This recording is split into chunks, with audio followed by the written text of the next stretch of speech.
Hello, right, I wanted to do a quick video about driving licence exchange, only because in a previous video I'd showed me at the IMT and explained that I was changing my driving licence, and quite a few people have said to me, you don't need to change your driving licence anymore, new rules have come out.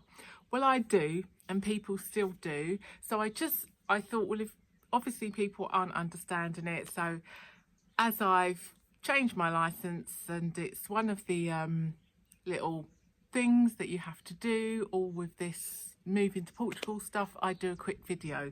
So the rules are, and this is for another thing I've seen people get a little bit confused about, is if they're here as a visitor or a tourist. This doesn't apply. This is for if you have got your residency. So if you are a resident of Portugal with a UK licence or other foreign licence, you need to, within 90 days, exchange it if you're driving. If you're not driving, you are supposed to register it within 90 days with the IMT, but obviously if you're not driving, and you don't need to produce it for any reason. So within 90 days you need to tell the IMT. Now the IMT is the Portugal's equivalent of the DVLA, I guess.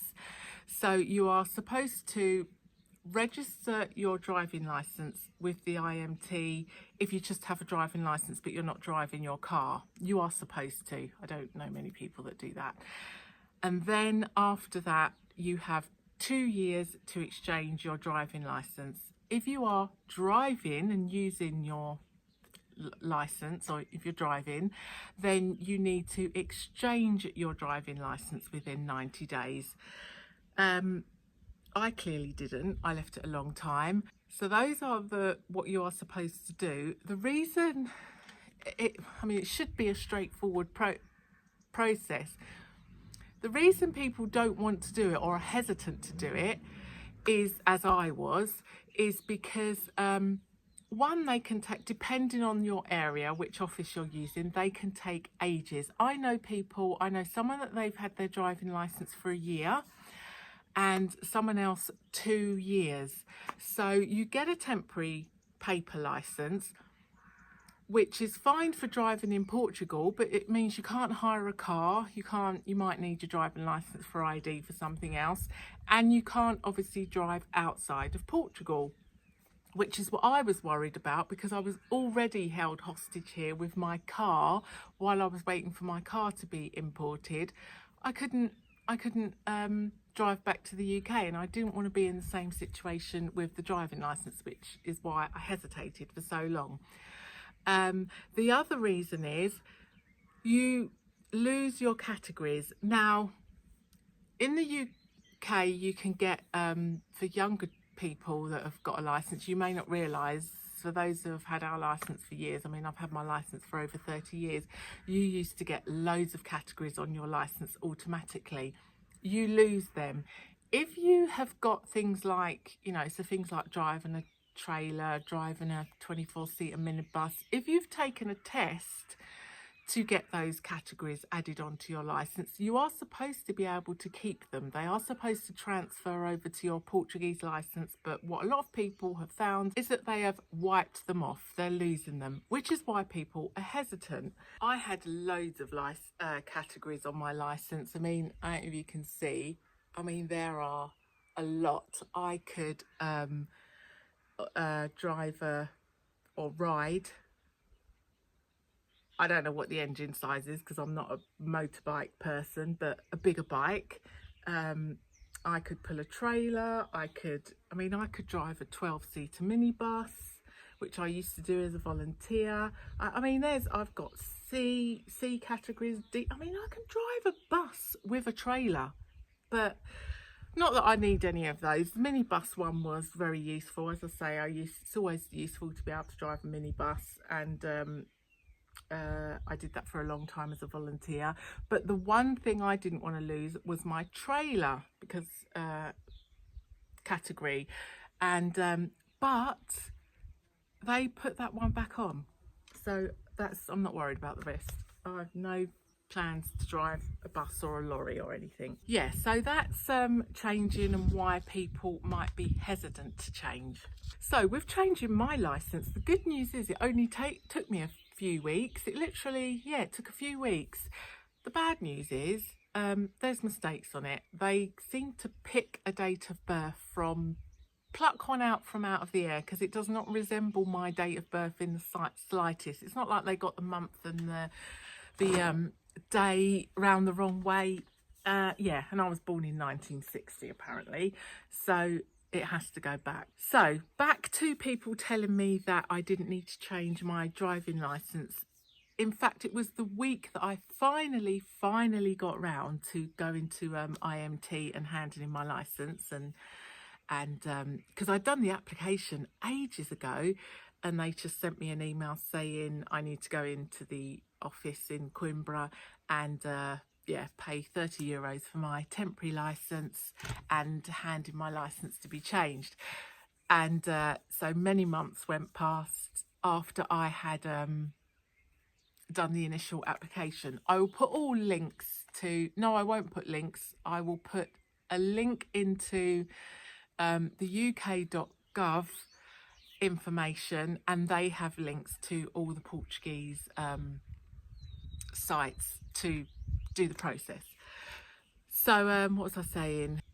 Yeah, so I finally got round to doing it, and the week I finally did it or handed in my license, they announced these new rules, and at first I was like, oh no.